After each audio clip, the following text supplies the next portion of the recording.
Assalamualaikum warahmatullahi wabarakatuh. Teman saya sedang ada di pinggir hutan ya. Kalau nggak percaya ini hutan banget lah. Saya nggak tahu apakah yang saya akan ceritakan hari ini apakah kecepatan atau enggak. Tapi kayaknya Jumat-Jumat gini liga belum mulai. Ada baiknya saya sedikit share ya tentang yang sedang dilakukan dalam 2 minggu terakhir. Jadi dalam 2 minggu terakhir ini saya sedang melakukan penelitian kecil ya, riset pendek tentang watak watak dan karakter supporter sepak bola di Indonesia. Nanti ini tuh korelasinya kita mau kemana, ini tentang ini ya, tentang sosiologi juga psikologi gitu ya. Jadi 2 minggu terakhir ini saya ngacak nih, seringkali ngasih komen-komen ya, dan tipikal komen saya ini variatif. Ada tiga. Yang pertama adalah provokatif ya, provokatif, netral, dan edukatif. Jadi di beberapa akun sepak bola besar ya, terutama akun sepak bola nasional, saya ngasih komen gitu ya. Jadi ada yang provokatif, ada yang netral, ada yang edukatif. Edukatif itu ngasih sesuatu hal yang benar, pencerahan gitu ya. Yang menarik sebetulnya ini nggak terlalu menarik ya, nggak terlalu aneh kalau kita bicara dalam konteks netizen Indonesia, ini nggak terlalu aneh. Jadi ternyata yang diminati sama netizen ya, netizen tuh lebih suka ngerespon atau apresiasi justru untuk komentar yang provokatif ya. Misalkan nyindir-nyindir klub lain gitu ya. Terus apa ya, nyepet-nyepet, kalau enggak mungkin ngejek gitu ya. Itu respon banyak banget.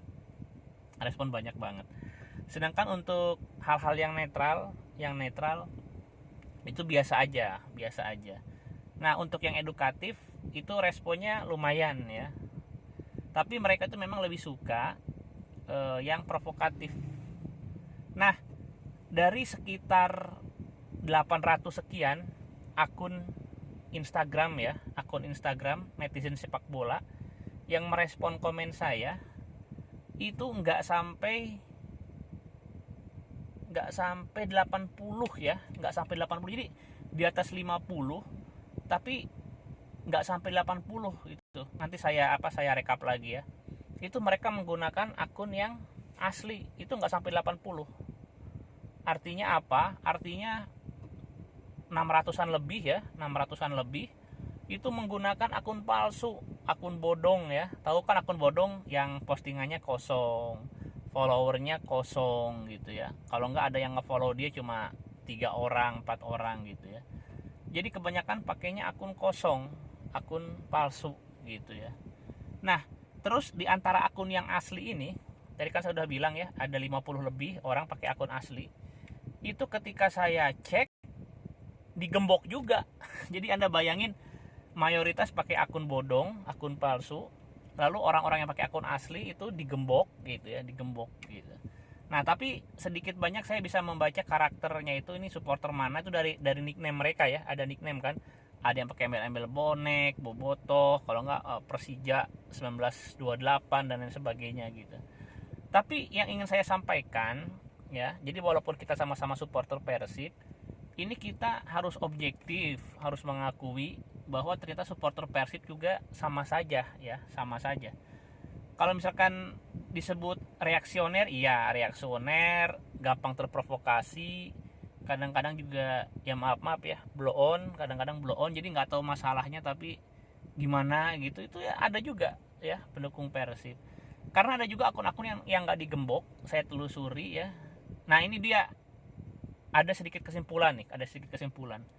Jadi ada beberapa akun yang nggak digembok, saya telusuri sampai ke Facebooknya loh ya. Jadi nama ini siapa, saya langsung cari Facebooknya. Di Facebook itu kadang-kadang lebih lengkap lagi deskripsi orang ya. Nah, akhirnya ada sedikit kesimpulan bahwa sebetulnya watak orang ini kadang-kadang berbanding terbalik sama keseharian. Jadi karakter orang di media sosial bisa jadi berbanding terbalik sama keseharian. Kalau saya perhatikan ya, jadi komen-komen yang galak itu galak, ngomong kasar, menghina dan lain sebagainya. Itu ada beberapa akun yang saya telusuri sampai ke Facebooknya ya. Itu kemungkinan besar itu orang yang dalam keseharian itu, dalam tanda kutip, orang-orang yang kalah ya, orang-orang yang kalah. Ada yang bekerja ya, tapi pekerjaannya mungkin pekerja yang benar-benar dieksploitasi ya, eksploitasi. Karena di situ kan kelihatan keluh kesah dia ya, sebagai manusia tuh ada keluh kesah, dia merasa diremehkan, terus nyari hiburannya kemana. Ada yang sudah cukup senang dengan hiburan-hiburan sederhana gitu ya. Jadi dalam artian dalam keseharian itu mereka secara sosial, secara ekonomi, secara pendidikan gak istimewa ya. Jadi sehari-hari itu mereka susah buat arogan, buat meluapkan emosi, susah gitu ya. Bisa jadi dilampiaskan di media sosial. Di media sosial lah mereka bisa berbeda pendapat, bisa menantang akal sehat gitu ya.